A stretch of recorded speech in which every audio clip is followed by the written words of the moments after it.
The X Zone Radio Show with Rob McConnell is largely an opinion talk show. All opinions, comments, or statements of fact expressed by Rob McConnell's guests are strictly their own and are not to be construed as those of the X Zone Radio Show or endorsed in any manner by Rob McConnell, Relmar McConnell Media Company, the X Zone Broadcast Network, its affiliated networks, stations, employees, or advertisers.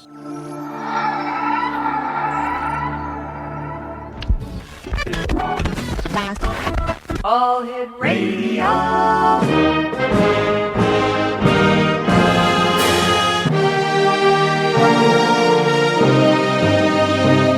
Welcome to the X Zone, a place where fact is fiction and fiction is reality.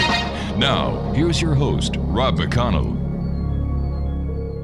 And welcome to the X Zone, everyone. My name is Rob McConnell, and for the next 4 hours, I'm your host and your guide as together we cross the time-space continuum to this place that I call the X Zone. It's a place where people dare to believe and dare to be heard. It's a place where fact is fiction and fiction is reality.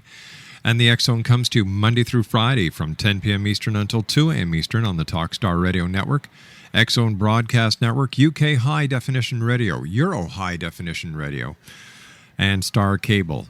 And starting today, full-time, 24 hours a day, 7 days a week, 365 days of the year at www.xzonetv.com. X-Zone Nation, my first guest tonight is Mike Ackerman, and Mike is an armchair archaeologist and historian. He's he's had a unique interpretation of Elizabethan sonnets. He's also into ancient history. And we're going to be talking to Mike about the paranormal as he sees it. And Mike, welcome to the X Zone. Thank you. All right, Mike. You've had various experiences within the paranormal. Everything from a ghost encounter in a rooming house to out-of-body experiences. And I was just wondering if you could give us a little bit of a background into your fascination with the paranormal. I was always curious about it. I remember as a kid watching a show on television called, what was that now? Well, it was a show on TV. Twilight Zone. The Twilight Zone. And The Outer Limits?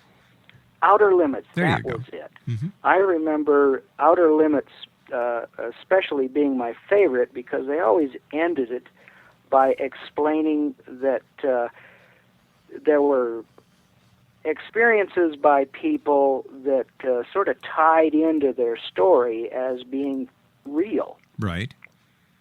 Whereas Twilight Zone was all fiction. Anyway, yeah. I didn't expect anything, but as time went on and I'm going through life, the first thing that happened to me was the encounter in the rooming house. It was the year after I graduated from college.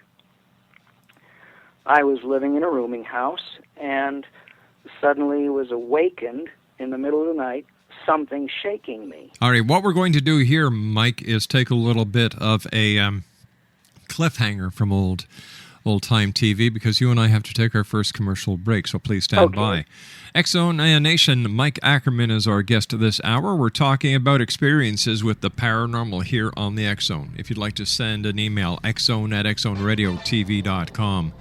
On MSN Messenger, xzoneradiotv@hotmail.com. Our toll-free number worldwide is 1-800-610-7035. And our website, www.xzoneradiotv.com. I'll be back on the other side of this 2-minute commercial break as we continue our investigation into the world of the paranormal and the science of parapsychology here in the X Zone. Don't go away.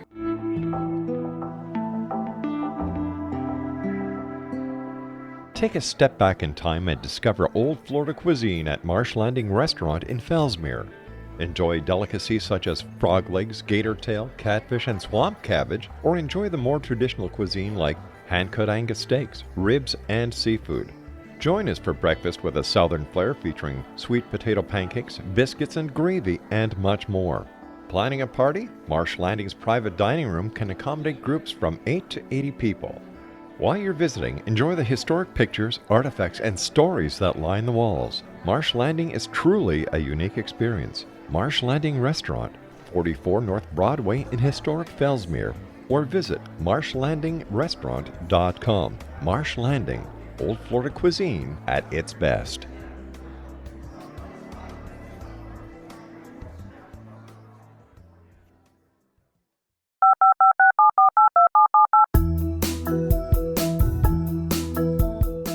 Did you know that when you're on the road with limited data or Wi-Fi, you can still listen to the X-Zone Radio Show with Rob McConnell, The Science of Magic with Gwilda Wiyaka, X-1, Dimension X, Space Patrol, and every minute of the X-Zone broadcast network by calling 213-401-0080, courtesy of Audio Now. No smartphone, app, or internet needed. It saves your data plan and it's free if you have unlimited minutes. Call 213-401-0080 to listen on any phone, anytime, anywhere. Remember 213-401-0080 for the best of the paranormal, parapsychology, and sci-fi radio programming anywhere, 24/7, 365. Mike Ackerman is our guest this hour. His website is mxi.myvoffice.com/chocolate-me. And Mike, we were talking about the rooming house experience that you had. So I was wondering if you could take us back to those days or that day and tell us what happened. I was awakened in the middle of the night by something that seemed to be shaking me. Mm-hmm. I looked around. There wasn't anyone in the room. So I felt that something of a spiritual nature was going on. I didn't know what else to do other than to say, in the name of Christ, I command you to leave. Then I didn't think much of it until, some time later, at least a number of weeks, I was in discussion with the landlady about religion and spiritual things, and she just sort of confided in me. We were alone, and she says, "Don't tell anyone, but this house is haunted." And I asked, "Well, how do you know that?" And she explained that in one of the rooms, that during the night, a spirit will shake you to wake you up. And I said, "Oh?" And she said, "Now, don't tell him, but it's, so-and-so's room." And I just looked her in the eye and said, "He's changed rooms," because that's what I had experienced. So I didn't think much of it after that. Did you ever find out who the ghost was or why the ghost was No. haunting that place? No. It was an older house in Kalamazoo, Michigan. I would say it probably was somewhere in the vicinity of at least 75 to 100 years old. A place that could have had a number of owners through time. Nobody seemed to know anything. The owner didn't. But she just knew enough about it to confirm what I had experienced. We read in your bio that you've read a number of books by Carrington and Muldoon. What is the fascination with these two authors? What happened was I was visiting my grandparents down in Arkansas, and they had a lot of books there, and as I was looking through them, I saw this one by Carrington and Muldoon and realized that it seemed to be a how-to book on astral projection. Well, that had been of interest to me, so I read it and decided to try to put to practice one of the methods that they explained in there for bringing about the projection experience.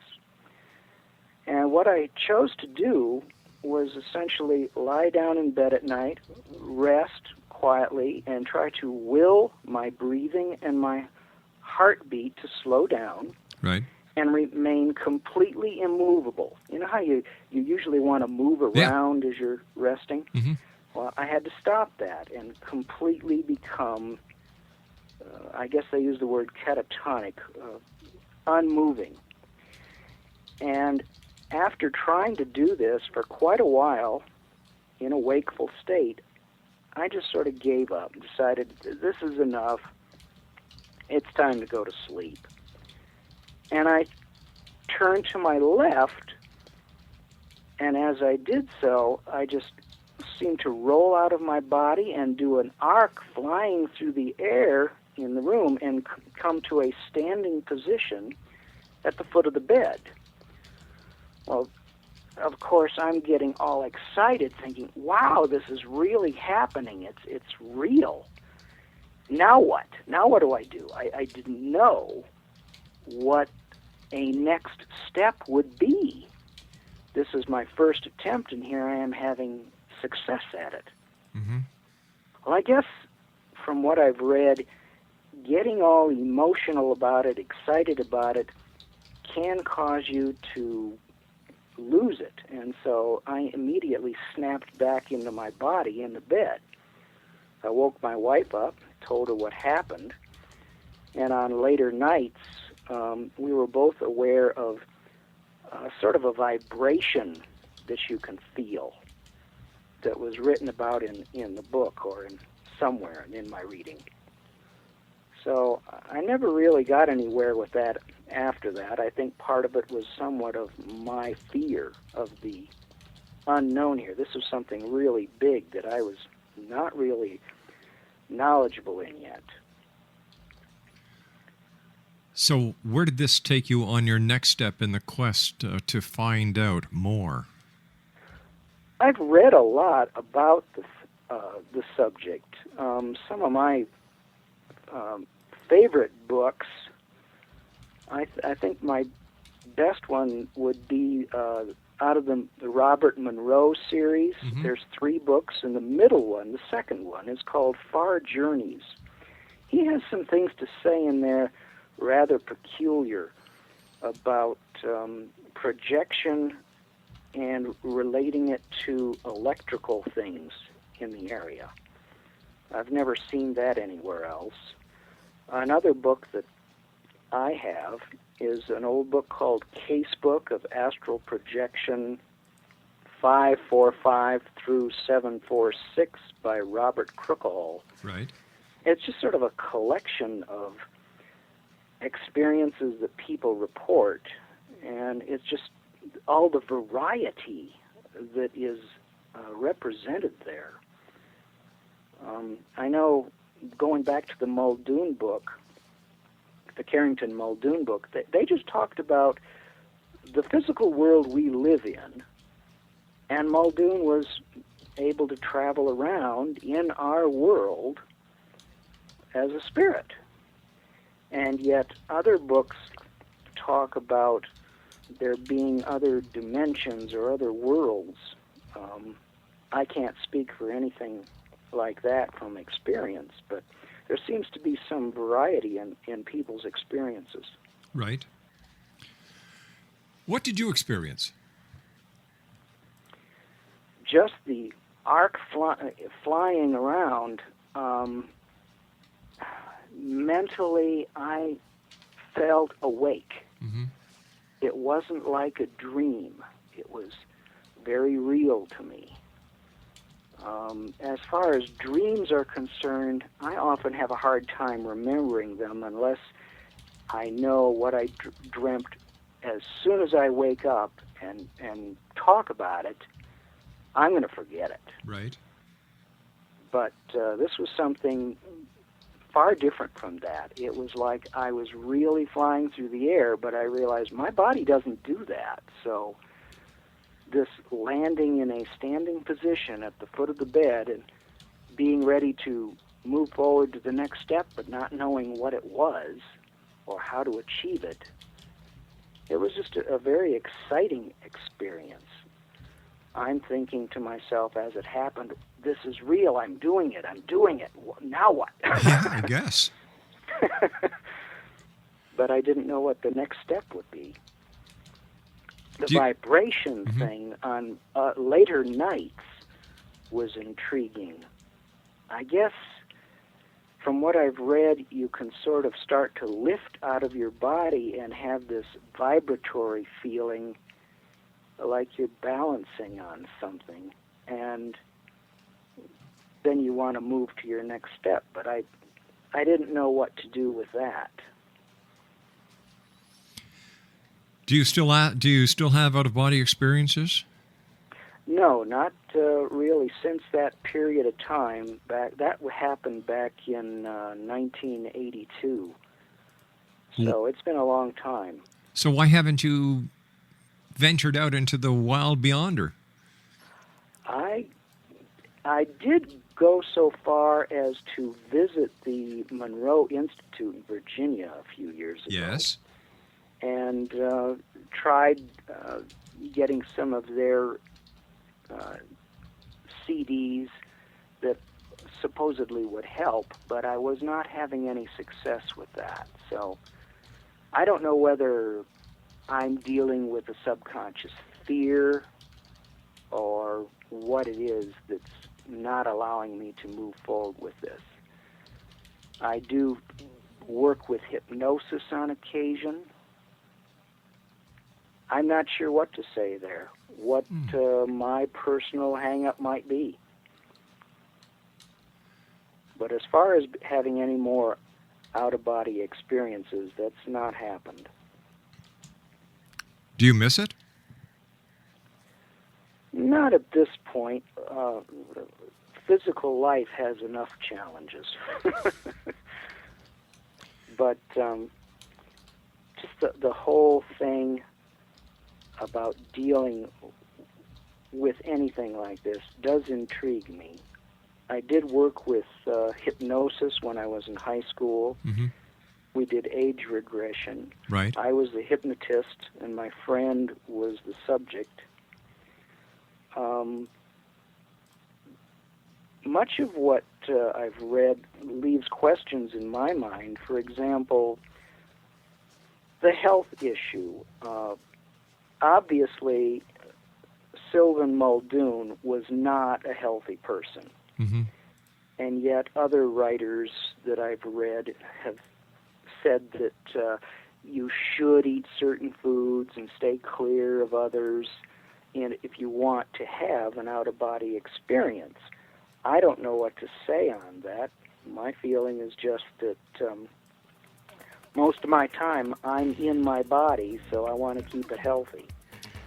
And All right, stand by, Mike. You and I have to take our news break at the bottom of the hour. Mike Ackerman is our guest of this hour, X-Zone Nation. Here's his website one more time. It's a little long, mxi.myvoffice.com/chocolate-me. I'll be back on the other side of this commercial break with the news with Mike Ackerman as the X-Zone continues. Where? Right here on the Talkstar Radio Network, X-Zone Broadcast Network, UK High Definition Radio, Euro High Definition Radio, Star Cable, and XZoneTV.com. We'll be back on the other side of this break with yours truly, Rob McConnell. Don't go away. This is the X-Zone Broadcast Network, broadcasting worldwide on broadcast affiliates and satellite program providers, including CNN Broadcast Network, Sirius Satellite Network, Star Media, Good News Radio Network, Angel Broadcast Network, Wiki Broadcast Network, and WPBN TV. For more information on the X-Zone Broadcast Network, visit us at www.xzbn.net.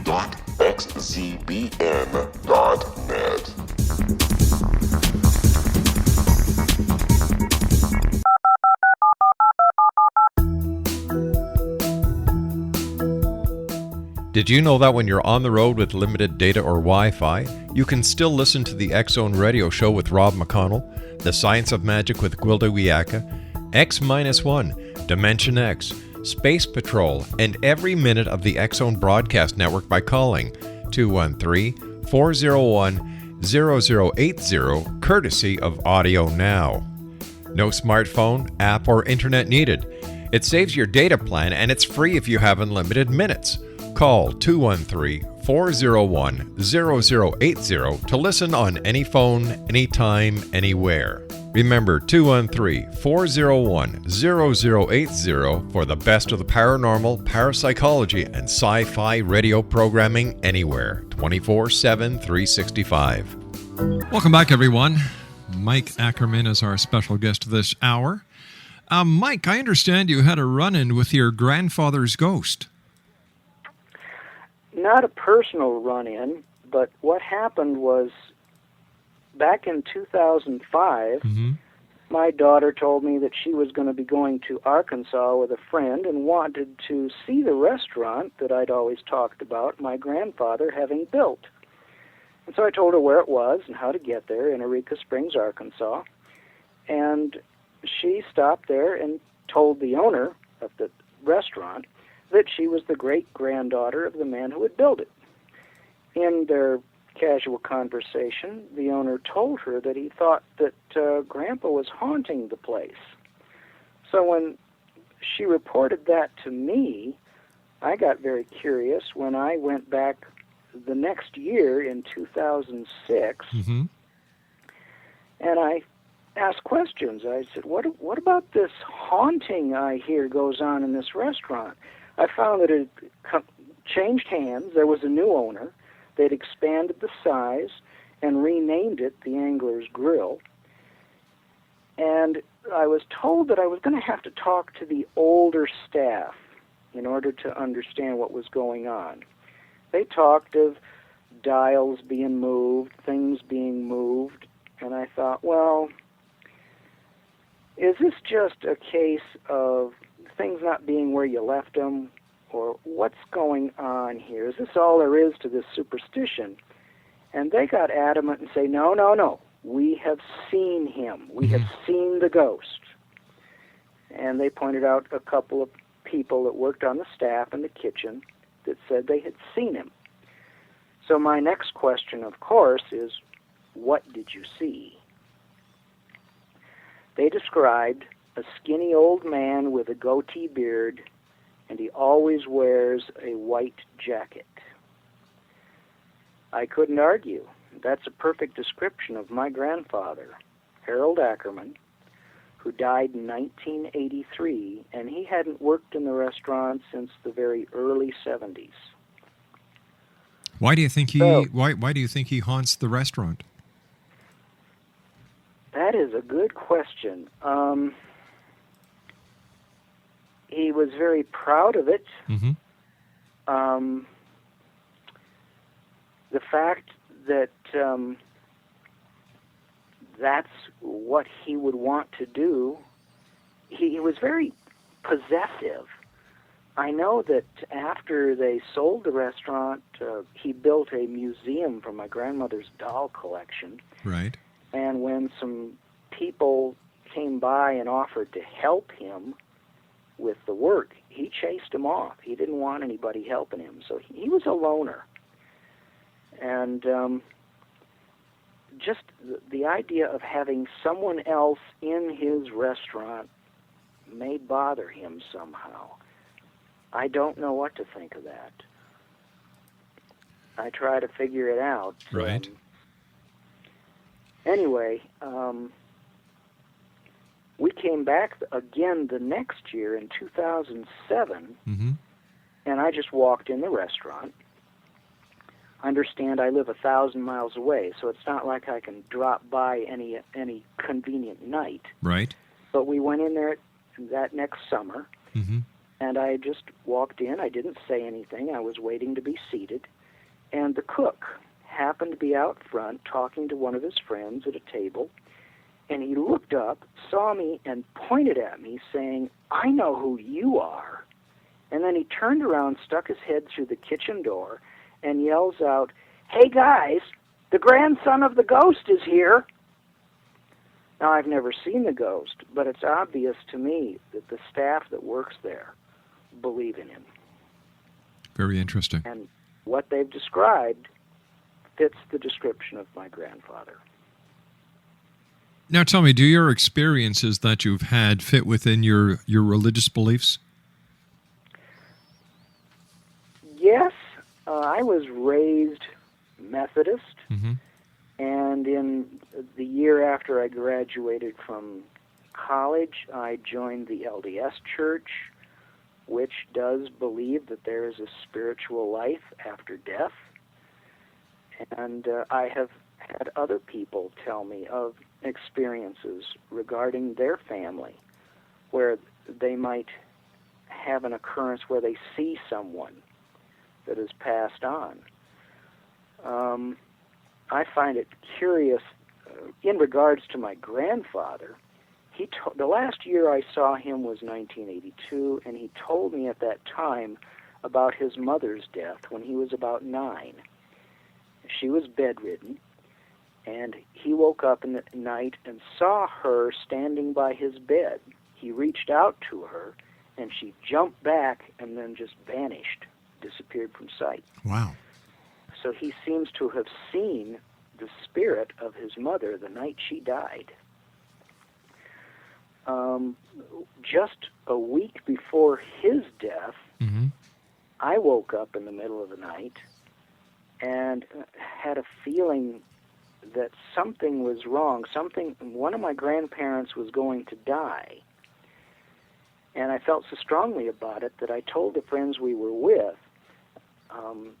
I expected a long-distance phone call from Michigan telling me what was happening in Arkansas. And before the end of the week, that phone call came. And my grandfather died September 2nd of that year.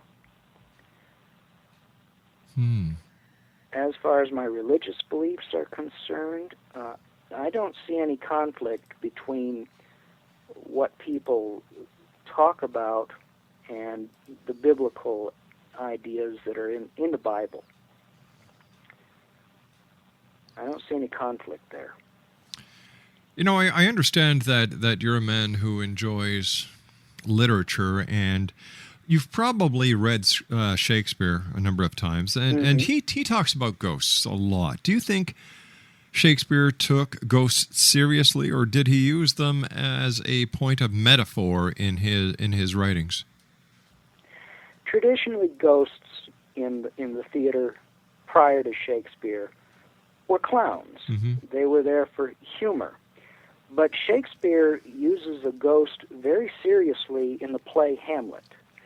And if you were to study what is going on there in that play and the questions that are raised by the characters, you can see that they're trying to solve the issue of whether this ghost really is Hamlet's father or a demon who is trying to trick Hamlet into doing something that will lead him to hell. And this was the basic difference of belief between the Catholics and the Protestants in Shakespeare's time. As the person on the throne changed from Henry VIII through Edward, Jane, Mary, Elizabeth, and James, you had some flip-flopping between the royal opinion about religion between the Catholics and the Protestants. And a man's head could get cut off if he didn't agree with whoever was on the throne. So I think that Shakespeare, in the play Hamlet, was purposely protecting himself by not really solving the problem at the end of the play. It can be interpreted either way. For the Catholic view, that ghosts can be of the dead, or the Protestant view, no way can it be of the dead, all ghosts are demons. All right, so basically what he was doing, he was appeasing as many as of the religious philosophies and religious theologies that he could. Yes, and, give them a nice entertainment on a subject that really bothers people without committing himself either way, so that Shakespeare kept his head. Why do you think there's so much controversy when it comes to ghosts, the paranormal, UFOs, Bigfoot, and everything else that fits within the realm of the paranormal that is being now investigated by parapsychology? We all like to be on top of things, in control of our world and our life. And as soon as something enters into our experience that we don't know how to deal with, it can be frightening. You can either approach it with fear or you can approach it with curiosity. My approach through life has been curiosity. It's only after a certain amount of experience that fear might kick in. Right. But that's my feel as to why you have such a variety of experiences and a variety of opinions. There are those who only believe in the physical world. They don't even believe that there's a spiritual life beyond this. Once you're dead, you're dead. I can't believe that. I think from what I've experienced, there is definitely something spiritual about us that we have to learn to understand. It's what's taught throughout religions of the world. There's just different opinions based on different people's experiences as to what that truth actually is. Do you think that there's a connection between different segments of the paranormal with each other? For example, is there a connection between ghosts and UFOs? I have no personal experience with UFOs other there's a close friend of my parents' generation, right, who I knew and trusted as a very serious kind of person, not one to practice a joke or a prank on people. And they lived outside Oxford, Michigan, and had some goats, and the kid's job was to milk the goats each night. Right. They came back one night saying that there was some strange lights in the sky, and he went out with some high-powered binoculars and looked at this light that the kids were talking about and said that he could actually see doors opening and closing on what I guess you would call a super ship, and the smaller ones flying in and out of those doors. Whatever it was, I would say it was of the physical world, whereas ghosts I consider part of the spiritual world. So the two things don't necessarily have to go together at all in my mind. It's like talking about Bigfoot or the pyramids. I don't expect to find Bigfoot living in a pyramid, but the two things are very real, possibly, from what people have said. We just don't know about them. So many new kinds of animals have been found. You've got stories of the giant eels in Lake Champlain, Flathead Lake of Montana, someplace in China. There's all kinds of stories. We don't know everything that's going on. No, we don't. There could easily be some kind of an animal species hiding out there in the mountains and the woods that we only get glimpses of on occasion. So, in your opinion, the impossible is possible? Oh, yes. Pyramid power. I was also reading where you believe that a pyramid might help achieve an OBE? I don't know. At first I was skeptical when I first heard of pyramid power back in the 70s. And then I started reading some books on the subject, and it convinced me that I ought to look into it further. Finally, getting a set of Encyclopedia Britannica, they offered special reports on subjects. And I saw that pyramid power was one of the things they offered a special report on. So I thought, heck, I'll get this. I want to see what Britannica says. Yeah. The report came back that there was enough open testing to say clearly that there really was something going on inside the shape of a pyramid. But as for explanation, they would not offer any. All right, stand by, Mike. You and I have to take our final break for this hour. Mike Ackerman's our guest, Exonation. Here's the website. http://mxi.myvoffice.com/chocolate-me. We'll be back on the other side of this commercial break as we continue from our studios in Hamilton, Ontario, Canada, in the X Zone with yours truly, Rob McConnell. Don't go away.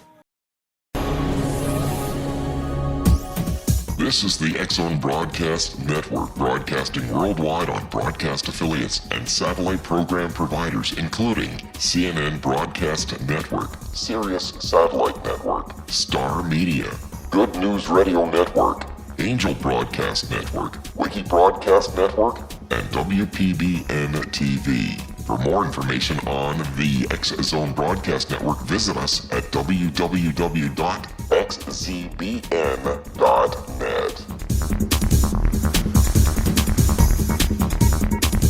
19 Sergeant Central. 19 Sergeant, check. Officers on the scene. Hi, I'm Larry Lawson, host of Paranormal Stakeout. With over 36 years in law enforcement, I have learned a few things. The most important is the proper gathering and preservation of evidence is vital to putting the bad guy behind bars. It's no different in the world of paranormal investigation, whether it's the search for the afterlife, cryptozoology, UFOs, and extraterrestrials. How we gather the evidence, preserve that evidence, and present it to a jury of our peers will make the ultimate difference in proving the existence of worlds and entities that are beyond our imagination. Join me, Larry Lawson, every week on Paranormal Stakeout when, along with my guests, we'll take a journey to prove with indisputable evidence what man has struggled to believe for centuries. Go to xzbn.net for the broadcast schedule and check me out at paranormalstakeout.com.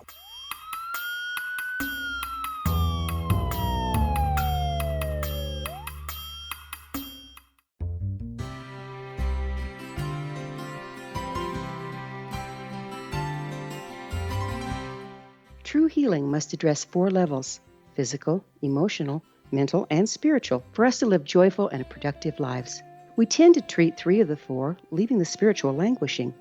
If you're tired of the same dysfunctional patterns cropping up in your life, Soul Balancing is for you. Trixie Phelps, owner and founder of Soul Balancing, is a naturally gifted energy healer trained in numerous esoteric forms, including shamanism.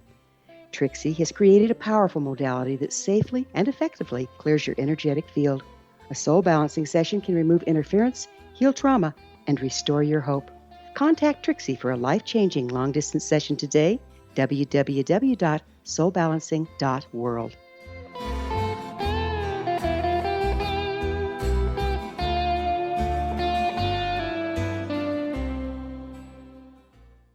Mike Ackerman is my guest. Mike, before we went to the commercial break, you and I were talking about pyramid power and how you were able to get a special report from the people at the Encyclopedia Britannica. So what was your final conclusion based on the information that you received?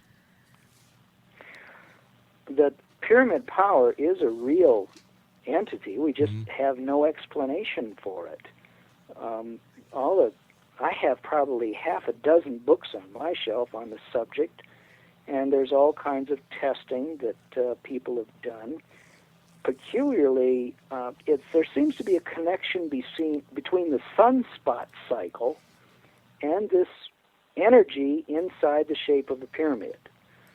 When the cycle reaches the point where there are no sunspots, which, from what I know, was the latter part of 2008.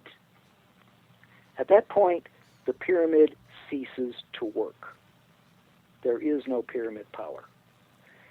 When there are sunspots, then that power grows and follows the cycle. Isn't no that strange? Explanation why. This is just something that's cropped up by people that do that kind of thing and experiment with the pyramids. I've never had any actual success in trying to work with them, so I don't know what to think there. What kind of experiments did you try? I tried making some large aluminum pyramids to put over the garden, but I think I made them too big, and the framework I used sagged. I see. so I didn't see any real results in trying to grow a garden under a pyramid and have some benefit to the plants. But based on your research, what are some of the success stories that you've read about with pyramid power? The thing that really intrigued me was that the pyramid energy can be stored in water, and then the water poured on plants, and it will help the plants grow. Or you can actually build the pyramid, as I was trying to do, over the plants. Secondly, insects don't seem to like the pyramid. For example, a simple test with a small one would be to put a piece of raw meat outside and a raw piece inside and watch what the flies do. The flies will cover the piece of meat that's outside the pyramid, but they'll not do anything to the meat inside the pyramid. So the combination of the two, the plants like the pyramid, the insects do not. Sounds like a good idea for anybody trying to grow their own food. Mike, I want to thank you so much for joining us tonight. It's been a great pleasure talking to you. All I can say is continued success with your chocolate business. We'll have to have you back on in the future to talk about that, because I was at your website earlier today and I found it truly fascinating. Thank you. I'd like to talk about that. All right. Mike Ackerman has been our guest this hour, X-Zone Nation. To visit his website and get the scoop on the chocolate, it's an interesting site, mxi.myvoffice.com, chocolate me. I'll be back on the other side of this commercial break with the news at 6.5 minutes past as the X-Zone continues. Where? Right here, live and around the world from our studios in Hamilton, Ontario, Canada. I'll be back. Don't go away.